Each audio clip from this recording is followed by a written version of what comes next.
بسم اللہ الرحمن الرحیم۔ السلام علیکم۔ میاں بیوی کو لڑانا شیطان کی بڑی کامیابی۔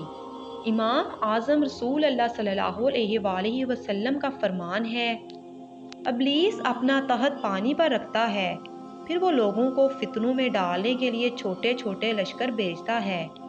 ان کے قریب ترین درجے والے شیطان سب سے زیادہ فتنہ ڈالنے والے ہوتے ہیں۔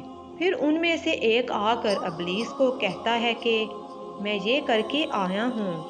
ابلیس کہتا ہے تو نے کچھ بھی نہیں کیا۔ پھر ایک آ کر کہتا ہے کہ شوہر اور اس کی بیوی کے درمیان جدائی ڈال کر آیا ہوں۔ ابلیس اسے اپنے نزدیک کرتا ہے اور سینے سے لگا کر کہتا ہے جی ہاں، تو نے بڑا کام کیا ہے۔ اللہ تعالی ہم سب کو شیطان کے شر سے محفوظ رکھے اور تمام مسلمانوں کی ازدواجی زندگی پر اپنا رحم و کرم کرے۔ آمین ثم آمین۔